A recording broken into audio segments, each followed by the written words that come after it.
So after that,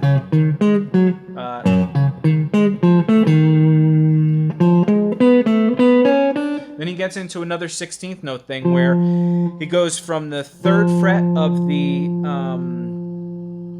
the D string to the 1st fret of the G string to the 4th fret of the G string. So then the 2nd fret of the G string to the 4th fret of the G string. So it's... Now you can play it up here also, and I'll show you that. But what this is actually is it's a diminished scale. It's a half whole step kind of scale with a chromatic note kind of thrown in there.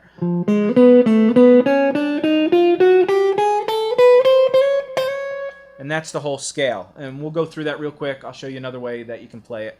And then we'll examine it real quickly. So you have that. So after you play the 2nd fret to the 4th fret on the G string, you play the 2nd, 3rd, 4th on the B string.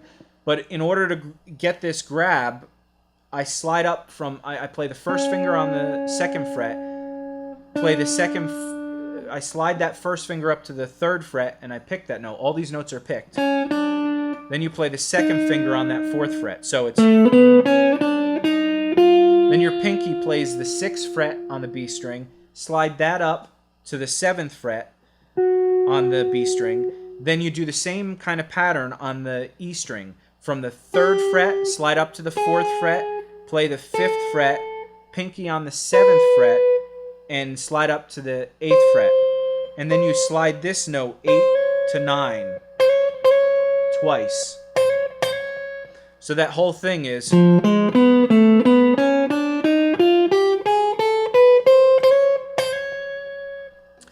Now, another way you could play this, this is kind of a weird walk-up, because it's a 1, 2, 3, 4, 5.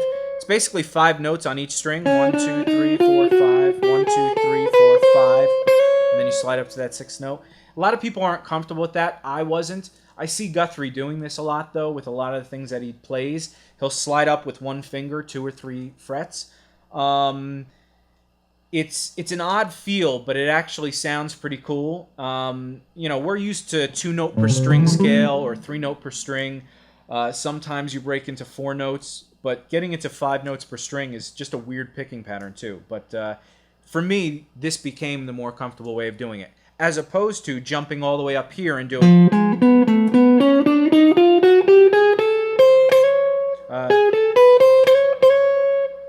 And now that's more in a box, kind of like you're used to, pentatonic scale, you know, major scales and stuff like that. It's the same notes, but what it is the 8th fret of the A string to the 6th fret to the 9th fret of the D string, back to the 7th fret to the 9th fret of the D string. So then you walk up chromatically from the 6, 7, 8 on the G string to 6, 7, 8, 9, 10 on the B string to the 7, 8 on the E string, and then slide up. So that you have this.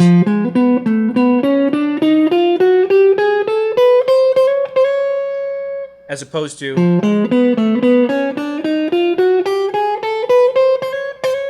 Same exact thing, little different feel.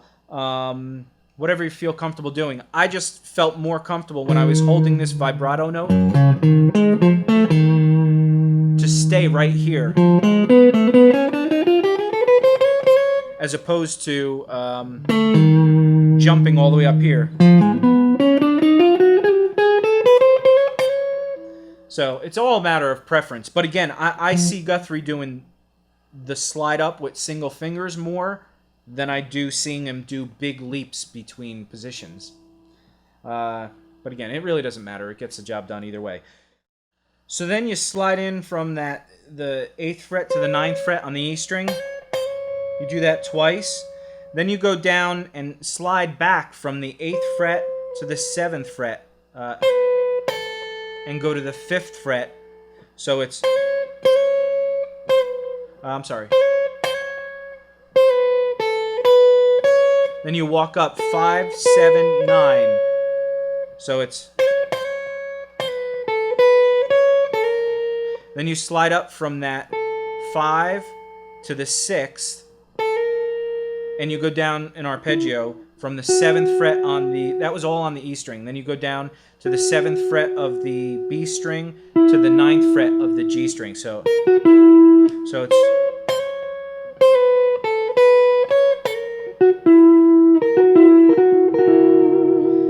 And what all that is this is basically your 5th, then and your flat 5, obviously, going from a flat 5 to a 5th, then a 5th to a 4th to your minor 3rd, walk up the scale, then your minor 3rd to a major 3rd. So we talk about that a lot, the flat 5s and the minor major 3rd kind of thing. Very bluesy kind of thing to do. And then he goes down that arpeggio, and that's your major 7 note. So your target note gets to your minor 7. I'm sorry. Then what he does, he goes to the 7th fret of the B string. He might even scrape down at that point, but I'm not sure. I think he does. And he hits, so he goes... But he may hit the note cleanly too. So he skips a string and hits the 9th fret on the D string. So it's 7 B string, 9 on D string, and you do that whole trill of the 4th to the flat 5 back to the 4th to the minor 3rd. So it's 9, 10, 9, 7 on the D string. So you have, so far you have...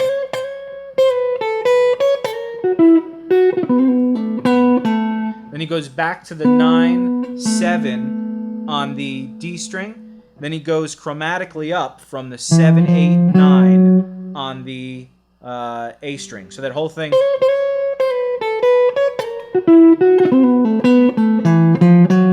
So that's just a chromatic walk up from the flat 7 chromatic to the root note. And then he goes into what he ends on is a cool little jazzy chord, which is, again, this is straight out of that melodic minor scale. You have your minor 3rd, your 5th, your major 7 to your 9th. So you basically have...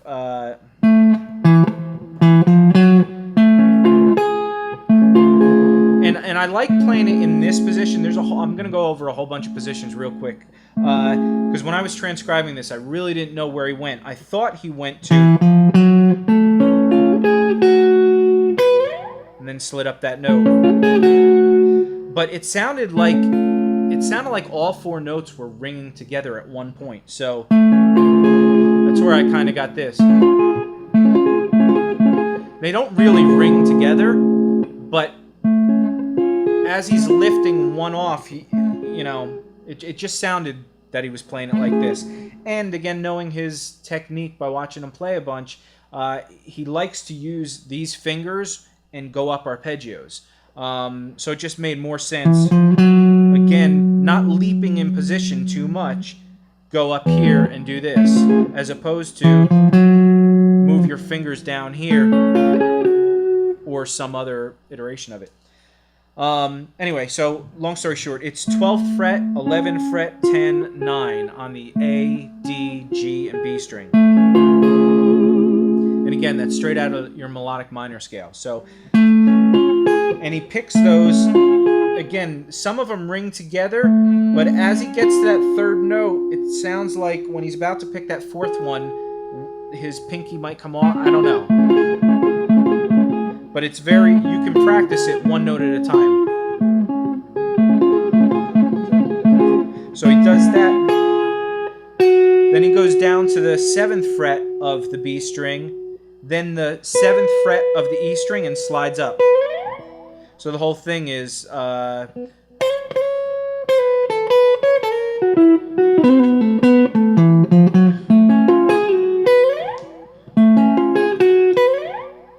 Now, again, a few other ways of playing that. You can play it like this, and instead of going down to that note, you can play that note here on the 11th fret of the G string. And then instead of going down here on the B string, you could play the 12th fret on the B string. Or you could play it this way with 3 fingers.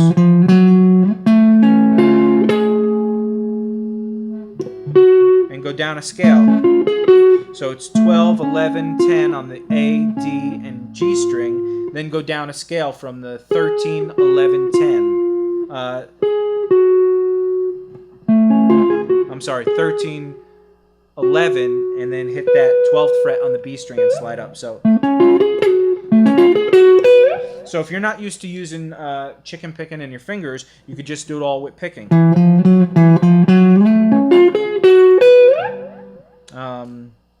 Anyway, the other way that I was thinking of doing it was the 7th fret on the D string, 6th fret and 6th fret on the G and B string, then the 9th fret on the B string back down to the 7th fret on the B string. So now this allows you to do that 3-note picking kind of thing, but then you're picking those notes with a pick. Then you can easily grab that note right underneath it.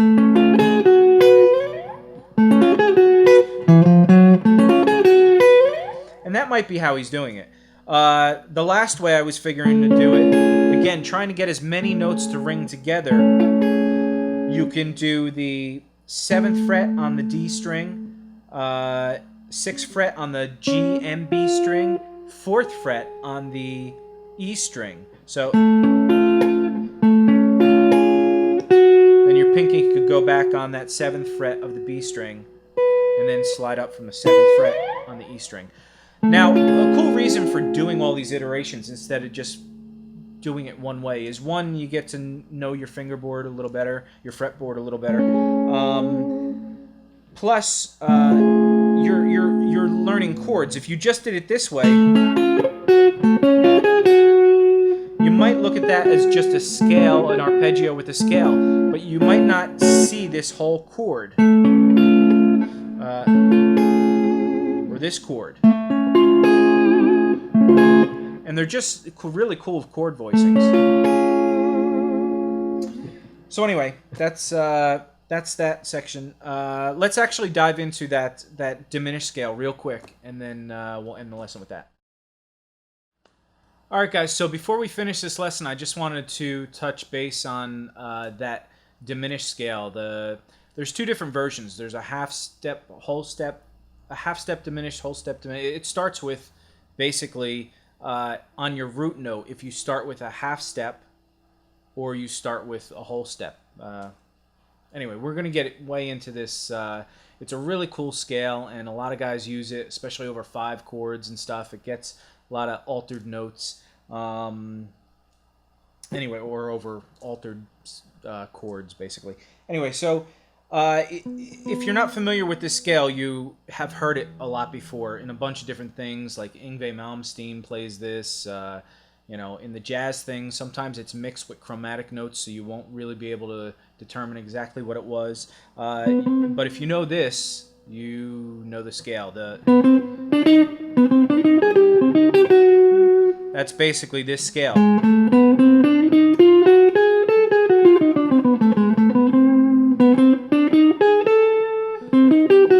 With 1 extra note added. Basically, how it works over what we were doing, this whole thing, that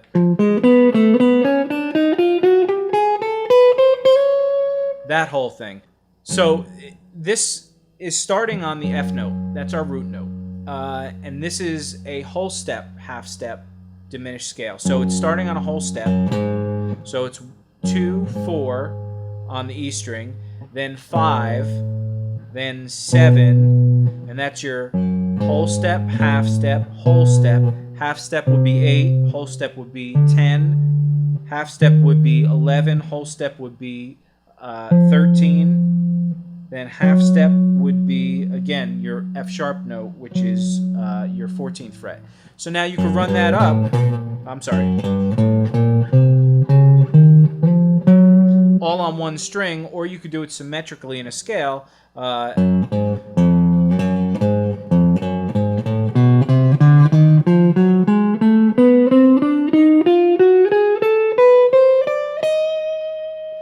it's again that whole pattern of half step, whole step, half step, then go down to here, half step, whole step, half step, half step, whole step, half step, and it keeps going up the strings. So what's happening in this? It's using that scale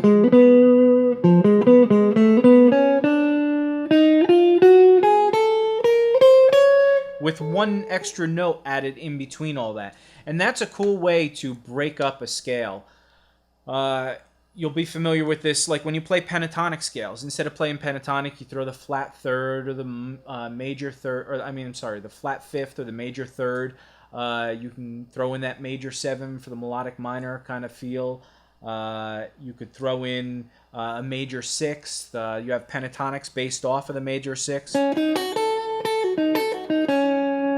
So you have all these notes to throw in there, and the goal is to not sound like a scale is just a scale. Same thing kind of with arpeggios.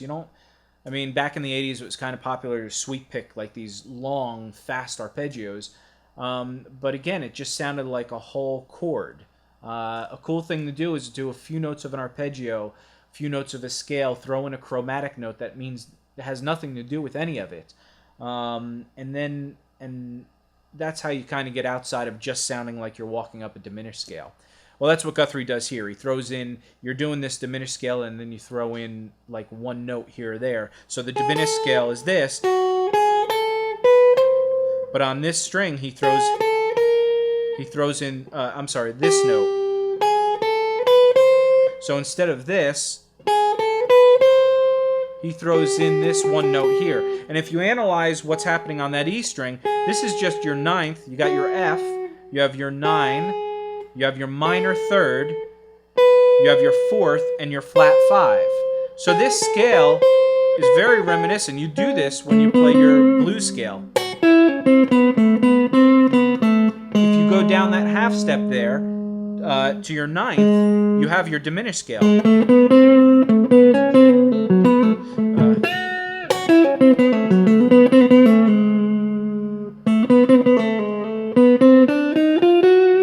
You start throwing in those diminished notes. But anyway, so he just throws in that one extra note, which is the flat 9. Then he walks up this diminished scale, and then he gets to your fifth of the chord. Anyway, again, I just wanted to touch on that subject. There's a lot of cool stuff to work with the whole step diminished, the whole half step diminished, and chromatic passing tones and stuff. And we'll get into those kind of things eventually. We've gotten a lot of requests again for more generic lessons as opposed to transcribing a solo from somebody else and breaking that down, but to actually talk about like how to use a certain scale over a certain chord, how you form chords out of scales. And again, we'll get into all that kind of stuff. But for now, I hope you enjoyed this lesson. It's kind of a quick, simple solo part of this song, but there's so much cool stuff that's in it, which is, again, pretty much a staple of what Guthrie does. He throws a lot of stuff into a small period of time, but it doesn't sound like he's thrown in just a million random things. It all works together really well. So I hope you enjoyed that. Check out guitarbreakdown.com. Keep writing comments and sending in your requests and all that. We're going to try and get to as many as we can. And again, I hope you enjoyed, and I'll see you around. Thanks.